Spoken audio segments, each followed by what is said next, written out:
वालेकुम दोस्तों, कहिड़ा हाल आहिनि? ख़ुशि आहियो? बिल्कुलु ख़ैर ख़ैरियत, अलाह करे ख़ुशि हुजो, आबाद हुजो। दोस्तों अॼु असांखे पंहिंजी जेको आहे सवारी धोखो ॾेई विधो आहे ऐं जेको आहे हुनजे टायर जी जेका हवा निकिरी वई आहे ऐं ज़ाहिर आहे हाणे करे करे चवंदा आहिनि त जुतीअ जो वारो बि अची वियो आहे। हाणे हिन बाबा साइकिल जो वारो अची वियो आहे, हिनखे बि हाणे छिकिणो पइजी वियो आहे। ॻोठा वञा पियो पंहिंजो शहर जे तरफ़। ऐं जेको आहे अॼु असांजो उते इहो प्रोग्राम बि आहे गुड्डू शहर में। गुड्डू शहर में प्रोग्राम अटेंड कंदासीं ऐं होॾां जी तयारी बि आहे। हाणे रिड़ंदा रिड़ंदा वञूं था शहर जी तरफ़। पहुची पोइ उते वरी जेको आहे जेका संगत गॾु बि उन संगत सां गॾिजी वरी पोइ प्रोग्राम में शामिलु थींदासीं। वधीक हाल वार वरी प्रोग्राम में कंदासीं। दोस्तों स्टाफ से बीठल आहियां ऐं जेका पंहिंजे दोस्तनि जो इंतज़ारु कयां थो पियो। जीअं दोस्त मुंहिंजा हिते पहुचंदा अबेर पकड़ूं था पोइ सिधो वरी पंहिंजी मंज़िल तरफ़ रवाना थींदासीं इंशाअल्लाह नसीब। ऐं जेके दोस्त अचनि पिया मुसाफ़िर किताबी भाई ऐं उस्ताद याद या दोस्तों असां गुड्डू शहर में पहुची विया आहियूं ऐं मूंसां गॾु आहिनि मुंहिंजा उस्ताद नियाज़ खान ॾेर साहिबु ऐं ॿियो दोस्त आहे असांजो मुसाफ़िर पितावी साहिबु। असां वञूं पिया जिते असांजा दोस्त वेठल आहिनि, जिते असांजी हाणे रिहर्सल थींदी। रिहर्सल खां पोइ जेको आहे शाम जो असांजो जेको हीउ स्टेज ड्रामो शुरू थींदो ऐं कहिड़ो टाइम शुरू थींदो इहा का ख़बर न आहे। जंहिं महिल पहुचंदासीं दोस्तनि वटि उन्हनि खां पुछा कंदासीं ऐं वधीक जेके दोस्त उते वेठल हूंदा उन्हनि सां बि अवां मां मुलाक़ात कराईंदुसि। दोस्तों असां बीठा आहियूं पंहिंजे जिते असांजी प्लेसिंग आहे, जिते असांजो प्रोग्राम थींदो टाउन कम्यूनिटी गुड्डू। ऐं असांजो जेको हिन प्रोग्राम जो ऑर्गेनाइज़र अख्तर शेख साहिबु हिते बीठल आहिनि ऐं जो इहो प्रोग्राम आहे अॼु अटेंड कयोसीं इंशाअल्लाह। ऐं प्रोग्राम तमामु बहितरीनु प्रोग्राम थी वेंदो ऐं इंशाअल्लाह। हा बिल्कुलु भरपूर कोशिशि इहा ई आहे पंहिंजे दोस्तनि खे इहो ॿुधाईंदा हलूं त जीअं तव्हां कश्मीर में भरपूर नमूने सां शिरकत कई ऐं हिन प्रोग्राम में तव्हां शिरकत कयो इंशाअल्लाह तव्हां मां जेको आहे इंजॉय कंदव, तव्हांखे मज़ो ईंदो हिन प्रोग्राम में। जी बिल्कुलु मां आहियां जो पंहिंजो अख्तर शेख।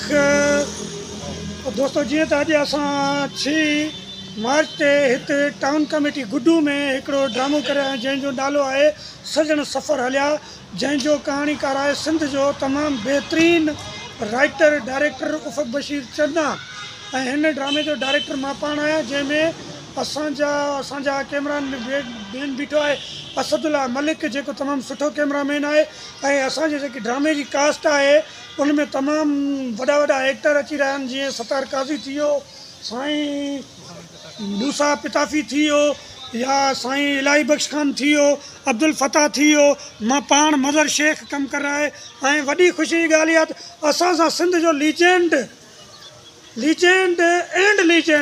उस्ताद नियाज़ खान डायर बि मौजूदु आहे ऐं उस्ताद वहीद ख़ाकसर जेको हिन ड्रामे जो चीफ डायरेक्टर आहे उहो बि मौजूदु आहे। उस्ताद कंहिं तारीफ़ जो वहीद ख़ाकसर मोहताज न आहे। तक़रीबन पूरी सिंध या पंजाब वहीद ख़ाकसर जे नाले खां वाक़िफ़ु आहे। इंशाअल्लाह 8 बजे असांजो प्रोग्राम शुरू थी वेंदो। जेके बि दोस्त अचणु चाहिनि मोस्ट वेलकम, असीं इंतज़ार में हूंदासीं।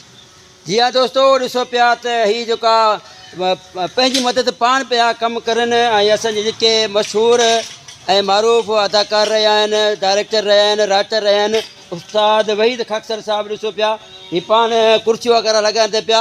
मां त इहो चवंदुसि ॾिसो उहा पहिरियों जेको दौरु हूंदो हो यानी की सीटिंग हूंदी, पूरी टीम हूंदी, सभु टीम गॾिजी करे सेटिंग कंदा, स्टेज लॻाईंदा। अॼु उहो वक़्तु अची वियो आहे जेको करे सोई लोड़े ईअं खणी थिए। ॾिसो ऐं हीअ जेके पाण जेके डायरेक्टर आहिनि, जेके ऑर्गेनाइज़र आहिनि उहे बीठा आहिनि, सेटिंग करनि था पिया, उहे कुर्सियूं लॻाइनि था पिया।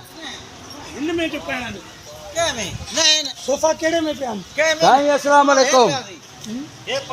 उस्ताद वहीद ख़ाकसर साहिबु साईं मशहूरु मारूफ़ शख़्सियत वञे ॼातल सुञातल डायरेक्टर राइटर रहिया आहिनि। जो साईं जो प्रोग्राम आहे ॾिसो पिया हीअ पंहिंजी महिनत पाण हीअ जेका कुर्सियूं वग़ैरह बि लॻाइनि था पिया ऐं पाण बीठल आहिनि। से वॾी महिरबानी, अलाह करे ख़ुशि हुजो, आबाद हुजो। असांजी इहा ई दुआ आहे तव्हां सां, वॾी महिरबानी। तो बसि अची विया आहियूं पंहिंजे दोस्तनि ताईं, जेके असांजा दोस्त पंहिंजा पहिरीं प्यारा दोस्त आहिनि ऐं जेके इमाम मूंसां गॾु मूंसां जेके टीम में आहिनि, असांजे प्रोग्राम में आहिनि, जेके असांजो स्टेज शो आहे जेको सजण सफ़र हलिया साईं अस्सलाम वालेकुम। साईं वालेकुम अस्सलाम। ॿियो ख़ैर से ख़ुशि आहियो ॿार? ख़ैरा साईं ख़ुशि आहियो। ॿियो ख़ैर साईं अस्सलाम वालेकुम। अब्दुल फताह संगर साहब साईं वॾी महिरबानी, अलाह करे ख़ुशि हुजो आबाद हुजो। हेॾा मुंहिंजे असांजी जेको ड्रामो कयूं था पिया सॼण सफ़र हलिया, हे उन जेको असांजे कैरेक्टर में गॾु आहिनि मोहतरम जनाब इलाही बख़्श साहब ऐं अब्दुल फताह संगड़ साहब ऐं ॿियो केरु ॿिया आहे अंदरि हेॾा? छोकिरा आरिफ कलाची त आहे न उहो छोक ऐं ही ॿी जेका संगत आहे उहा बि वेठल आहे हिते। वालेकुम सलाम। ॿियो ख़ैर ख़ुशि ॿारनि में हाँ हाँ हाँ फकीर फवाग हाँ ये सही है कभी ऐं